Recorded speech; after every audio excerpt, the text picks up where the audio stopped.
So you got some new watercolor supplies for the holidays and you're wondering what the heck you should paint with them. I'm going to give you a few ideas.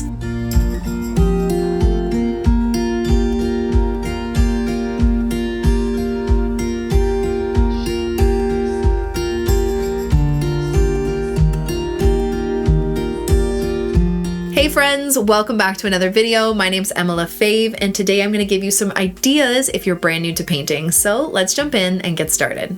Okay, so the holidays have just passed and perhaps you got some new watercolor supplies that you're dying to try out after you got this grand idea to start dabbling in watercolor, but you're not sure where to start. So today I'm going to give you some simple ideas, not necessarily big paintings that may intimidate you, but things to do with your supplies right when you get them to get you familiar with how watercolor works and the wonderful things you can do with them.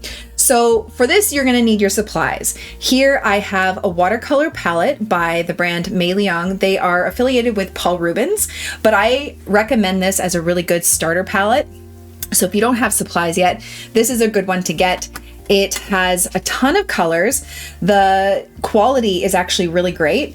And I just really love this for beginners because it's just a little less intimidating buying tubes, even though I started out with tubes. But this is just a really great, inexpensive way to start. Comes with all of these beautiful colors. Basically, the first thing you're going to do when you get your watercolors is swatch them and write down the color names so you get an idea of what's in your palette. So you're going to need your watercolors. You're going to need a brush, and I have my own line of brushes with the company Craftimo. So if you're interested in getting any of my brushes, I will put the link to them in the description below. This is a size 10 round that came with my subscription boxes, but if you have any other sizes that, I don't know, a size 8, size 12, size 6, round is just the shape of the brush, which is kind of like a traditional brush shape, but you're just going to need a watercolor brush. Then you're going to need some watercolor paper. So watercolor paper, in my opinion, is the end all be all with quality of your paintings. You can work on really, really cheap paper and get cheap results. You get 100% cotton paper. Even if you do a bad painting, I find that it still turns out pretty good. So this is my favorite for the price. This is Academy watercolor paper. You can also see it, it's by Baohong. Sometimes you'll see that name up there. It's pretty much the same. The one thing you want to look at for this is that it's cold pressed, so you'll see CP. They have a hot press paper that's usually a red cover, but I think for the watercolor that I do, cold press is always the best. But it comes in a block like this, which is where the sides are all glued down, and it just keeps your paper flat while you're painting, which is really handy. And then when your painting is dry, you can get like a palette knife, or even a ruler, stick it in the little slot, the part that's not glued, and gently tear away the piece. So this is a really great option for the price. I know a lot of cotton papers can get quite pricey, so don't feel like you have to pay a ton of money, but it is a good idea to get good quality paper because you will get less frustrated because it more times turns out better than not with good quality paper. I find this is one of the most important supplies. Then you're also going to need water, paper towel. I like to have 2 jars. Some people like to rinse off their cool colors in one and their warm colors in the other. Some people like to have one for their dirty water, then another one to pick up their clean. I just am lazy and I don't like to change my water as often, so I use both. So you're going to need jars of water, doesn't need to be fancy, and paper towel. I reuse my paper towels a lot. And that's all you're going to need. So enough chit chat about the supplies. Let's get into painting something. So the first thing I suggest you do with your new watercolors is swatching them so you know what the color in each pan is. Most palettes like this will come with a swatch card. All you do is wet your brush, dip it in your water, then run it against the paint in the palette, and then on your paper, okay? And it just gives you an idea of what the color looks like. This paper is never really good quality. It's just to give you an idea of what it looks like.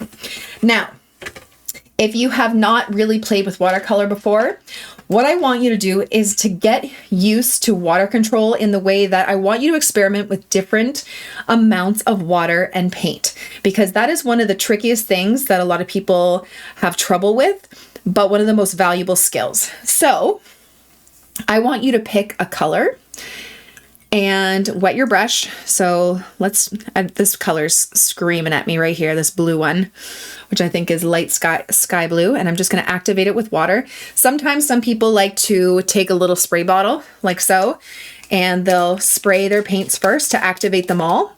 I don't always do that, but sometimes I do. And it just gets the paints flowing so they're easier to pick up.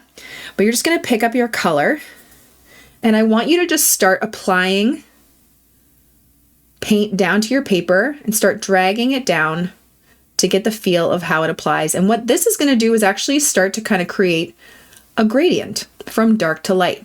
As you move your brush down the paper gently, less pigment is going to be released from the brush, and you create this gradient from dark to light. This isn't as dark to light, but it can be. If you wash your brush off in your water, dab it on your paper towel just to get rid of some of the excess water, and then start from where you left off. You can go even lighter and get this beautiful gradient. That is a really great skill to practice right when you're starting out, because we do a lot of gradients in our paintings, in backgrounds for skies and land, mountains, even in our floral work. Sometimes we'll have a gradient on a petal from dark to light. So practicing this is a great idea. You can pick a different color. Let's grab some pink here. Really swish it around in there just to make sure it's activated. Do the same thing. And it's kind of called a pulling method as well, where you're pulling down. Okay, so you're starting at the top and it's pretty saturated. The more you swish around your brush in your pan, the darker the color is going to be. I like to call it a dark wash or a dark value. Okay, and our goal is to move to a lighter value. So we're just going to go back and forth, and we're going to keep moving down. See how it's starting to get a little bit lighter? Now, if you want it to be a real gradient where it gets a lot lighter, you're going to wash off your brush fully in your water. Run it against the side of your jar, take off the excess water. This is where your water control comes in. Okay, dab it on your paper towel a bit, and then pick up where you left off, and it gets even lighter. Now, the trouble you may run into with this technique is that when you wash your brush off, dab it on your paper towel, and go back in, the water that you're starting to lay down may become a little bit more wet than where you left off, and you might get this harsh line, which I don't know if you can see. You can see this little bit of a line here, and that's because this has started to dry and this is still a little bit more wet. Some people don't like that. You can actually use this technique to your advantage, but if you want it to be one solid gradient, you can just kind of wet your brush, just dry it off a little bit, go back up to the top and bring everything down again, just to distribute the water a little bit better. If you want it to make it a lot lighter, again, quickly wash off your brush, dry it, and then continue. And you should have a bit more of a solid, kind of effortless, seamless line or seamless gradient instead of having that line there, okay? Practicing this technique is going to be huge for you. Now, you might think, like, what am I just going to fill this page with colors? Like, what am I going to do with this? Afterwards, you can always cut these up into rectangles and make them gift tags for birthday cards. They look beautiful. You can even mess up and have blooms and have weird colors and still make a beautiful gift tag. So now I'm going to show you another gradient, but a dual color gradient. Okay, so we're going to pick two colors that go nicely together. I like this pink. Now let's do a blue. Let's do a blue into a pink. So again, I'm starting at the top. Love this ultramarine, and I'm going to slowly move down. Okay, then I'm going to stop midway, wash off my brush fairly quickly, dry it just a bit, pick a new color. I'm going to pick my pink here. And then if you need to turn your paper just to get a better angle, you can. You're going to start at the other end, and you're going to go up and meet it in the middle. Okay, and you can just kind of mix them together like so. And you have a dual color gradient. Okay, you can go back in the middle. Now, the thing is, remember, if you go back in with a lot of water on your brush, you don't run against the side, you don't tap it on your paper towel, what can happen is when you go back in, you end up adding lots of water to one area. And what water actually does is it pushes pigment away. So you'll start to see that this area becomes a lot lighter, and then these harsher lines are going to develop, and that's when they separate. Okay, it's called a bloom, which not everyone wants. It's actually kind of a cool effect. If you're doing something a bit more abstract, you can even take your brush with clean water and like tap it on your paper, and you get these really cool bloom effects. Not everyone loves that, especially if they're trying to achieve a really nice flat wash or gradient, but it's actually a really fun effect. So if you want to, you can do that. And this is just like a gift tag. It's not a big deal, you know, go with the flow. But if that happens and you don't like it, dry off your brush, just tap it on your paper towel, go over the area again, bring it to the center, wash off your brush, dry it. This is a huge thing that you need to get used to, is drying the brush. Go into your pink, bring it into the center, and then there you have your seamless gradient, dual color gradient. Okay. So it is fixable. You just have to catch it before it's wet or before it's dry. Okay. So we have these really cool effects. Another really fun effect that you can do is called the wet on wet technique, which is what drew me into watercolor. So what I'm going to do is I'm going to take my water's slightly tinted because it's purple, but that's fine. And I'm just going to apply it to the paper. Then you're going to pick your color, whatever color you want. I don't know why I'm really gravitating towards that pink, but you don't have to. And you're just going to tap it on your paper and look at those fireworks. Okay. And you can even help it along by tilting your paper. And this becomes such a cool and fun, like I use this technique all the time for doing trees and backgrounds. You can help it move it down a little bit. You could do little dots if you wanted, just little fireworks. Okay, or you could just kind of let it do its thing. But watercolor, look at this. Like, look how fun that is. Watercolor pigment wants to move where there is water. So as long as there's wet water there, the color is going to run into it. Where it stops is where the paper is dry. So you can do some really fun effects with the wet on wet technique. You can even take another color, drop it in there, like just have fun with it. When I first started painting with watercolor, this is what I did. Not like tiny spaces like this. I would actually take like half of a paper and I would do just wet on wet and just like drop colors in, and then I would wait for it to dry, and I would write some like uplifting quotes on top. And that was my thing for like a really, really long time. You can even take a little bit of your clean water and just drop it in there. Oop, that's a lot. But just watch it flow and move. And it is extremely therapeutic. And like I said, at the end, when you're finished, cut these up into rectangles and make tags. You can make them a bit bigger, make them into cards. Okay. They're a lot of fun to do. So relaxing, and a really great way to get started with watercolor when you don't know exactly what to paint. If you want to jump into a painting, you definitely can. There are tons of great tutorials, including mine out there, that will give you the step-by-step.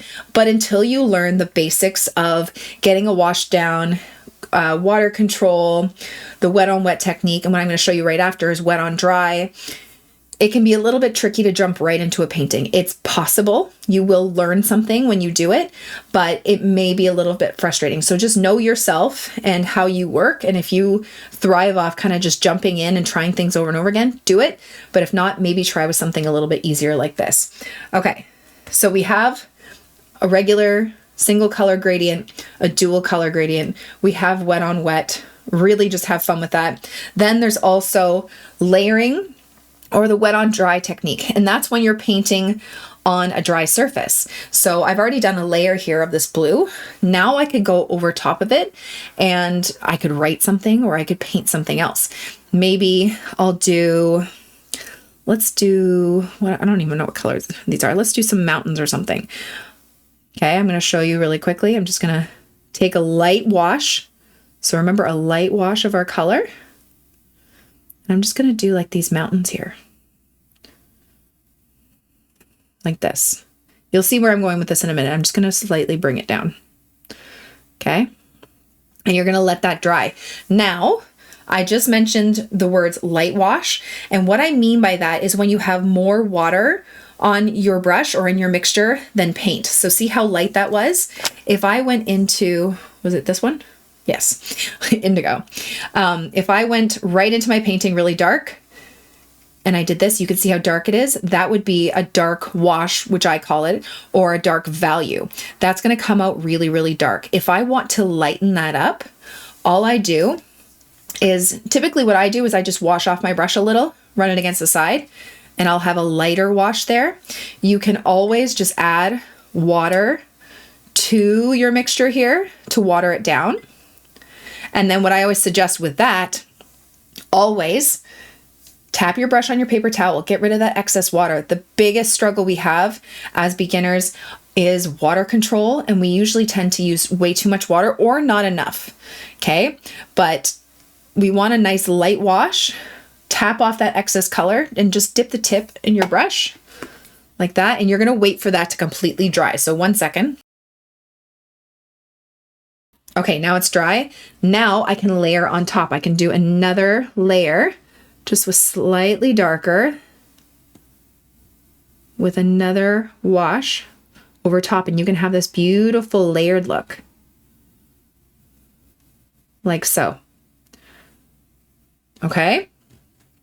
So if you want to, you can wait for your paintings to dry naturally. Something I use often is this heat tool, which you can get a heat craft tool on Amazon or at a craft store for like 15 bucks. It just helps to speed up the drying process.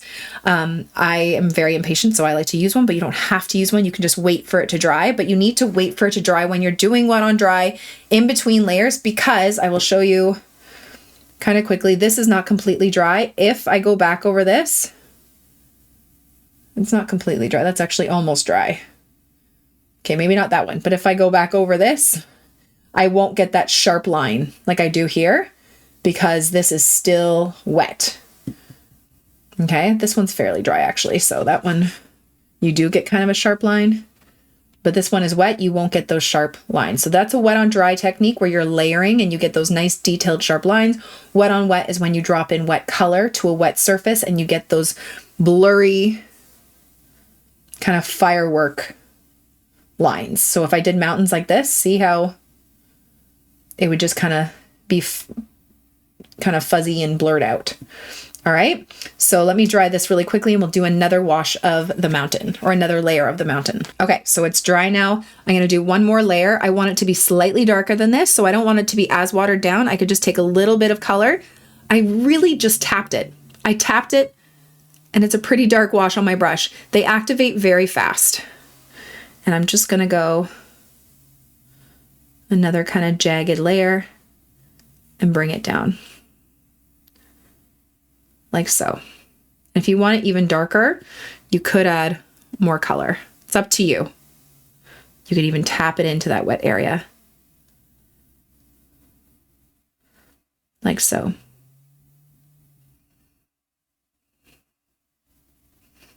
Okay, and then you have these beautiful mountains too. Super easy to do and fun. So working on your washes from really, really light to dark is a great idea. You can even just do a swatch card where you just lighten up a color. Again, remember before you bring it onto your paper, your brush is full of water. Tap it on your paper towel, then add it. You can always add a bit more color and just slightly darken it just by tapping it there. Okay, and just kind of get used to different washes. All right. Some people like this tea to butter analogy, where the lightest one represents tea, the one with the most paint, where it's really, really dark and a bit thicker is butter. And you kind of look at it like that, but it's totally up to you and how you see things. Now, if you feel like you're not struggling with too much water and your paints just seem too dry and you try and do a line and it's a little bit more, I don't know, like that, you're just going to need to add more water. That's all you got to do is just add a little bit more water to your brush and it will flow a lot easier. Okay. So those are some basics of how to paint with watercolor. Honestly, it's so much fun. And like I said, you can practice these and then turn them into something. It doesn't just have to be swatches on a piece of paper. Like with this one, maybe this pink is a sky and you could do buildings. Or if you did a dual color gradient, you could do like a sunset color. So like a pink into orange. Okay, like there's so many things you could do with this, with just kind of getting to know your colors. Maybe do like a little tower or something here. And you have like this like little cityscape. Okay, and you can make it into a little tag or just tiny paintings, just getting to know your supplies. So new supplies, this is what you should do. Get to know them, play around, and create some beautiful masterpieces. Hope you guys enjoyed that tutorial. Thank you all so much for watching. I really hope you liked it and I hope you learned something. Don't forget to subscribe to this channel and follow me on all my other platforms for tons more content. Have a great day, guys. Bye.